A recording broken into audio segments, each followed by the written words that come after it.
नत्वा जिनेन्द्रं गतसर्वदोषं सर्वज्ञदेवं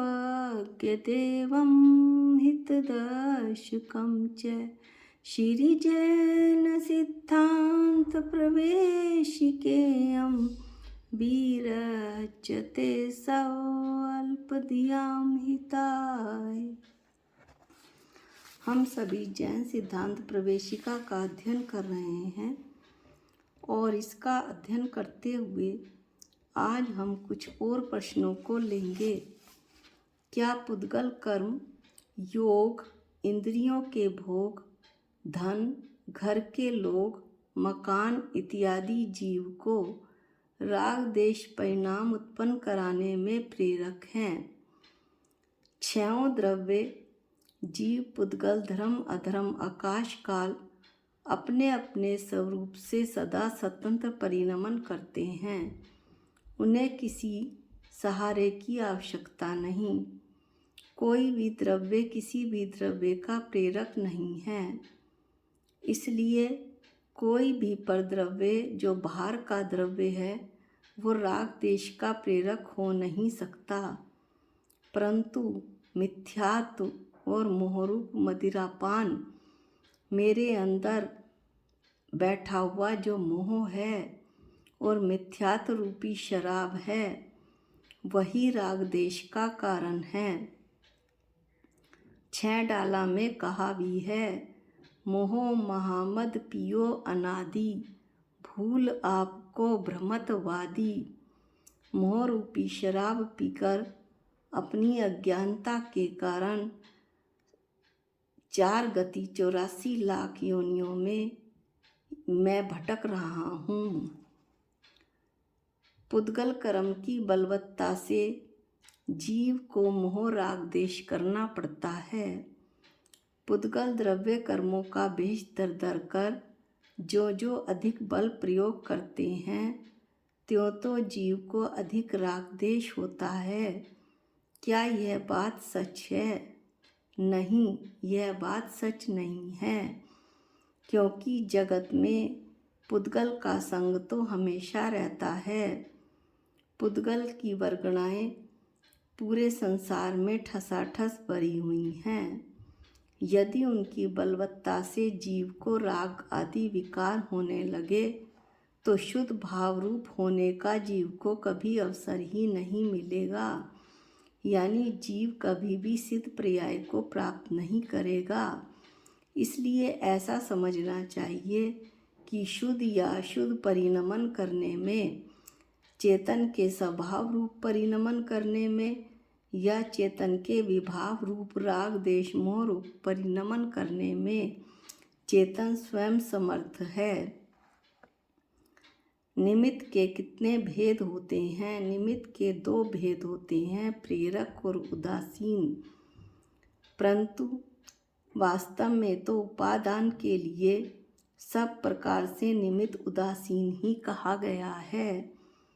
धर्म अस्तिकाय की तरह, जैसे कि जीव और पुद्गलों को चलाने के लिए धर्म अस्तिकाय केवल निमित्त मात्र है, लेकिन यदि उपादान स्वयं कार्य करने की इच्छा रखता हो या उपादान की योग्यता तैयार हो तो जो बाह्य कारण हैं, बाह्य निमित्त हैं, वो प्रेरक के रूप में कार्य करते हैं।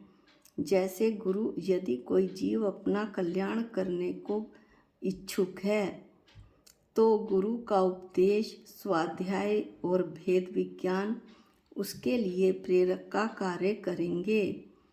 निमित्त नैमित्तिक संबंध किसे कहते हैं? जब उपादान स्वतः कार्य रूप परिणमता है तब भाव रूप या अभाव रूप किसी उचित योग्य निमित्त कारण का उसके साथ संबंध है, यह बताने के लिए उस कार्य को नैमित्तिक कहते हैं। इसको हम ऐसे समझ सकते हैं कि जैसे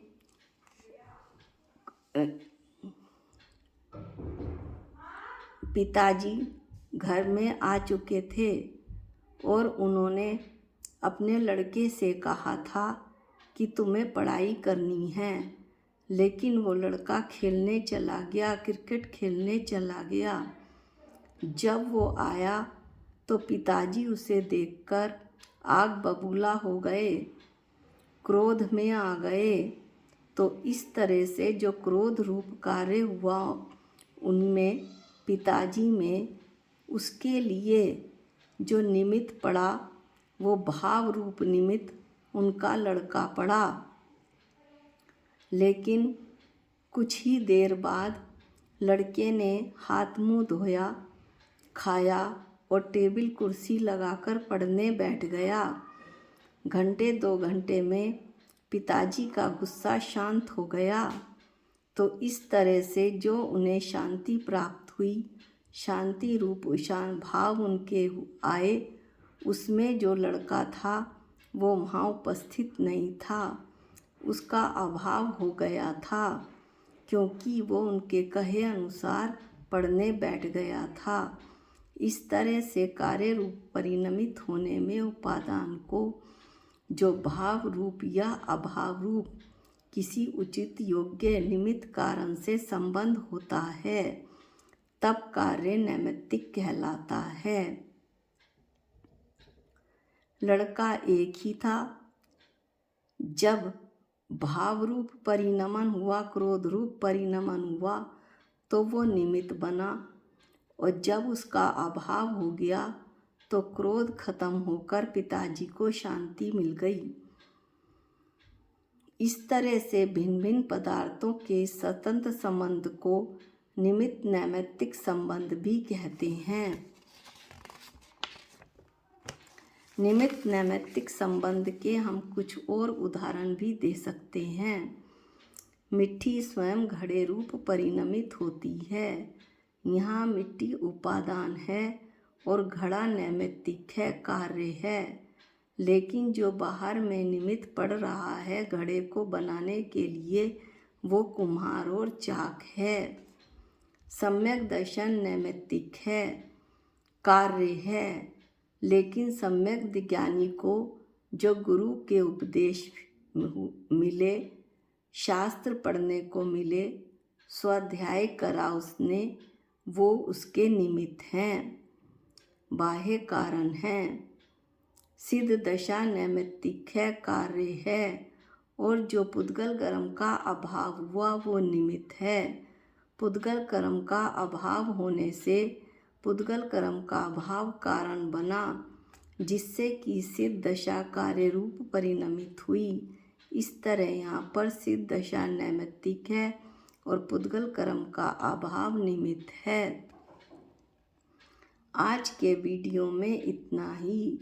अगले वीडियो में हम मिथ्यात्व और उसके भेदों का वर्णन करेंगे। जा वाणी के ज्ञान से सूझे लोकालोक, जो वाणी मस्तक नमो सदा देत हूँ धोख। हे जिन वाणी भारती तो है जपू दिन रैन, जो तेरी शरणागते वो पावे सुख चैन। सबको जय जिनेंद्र।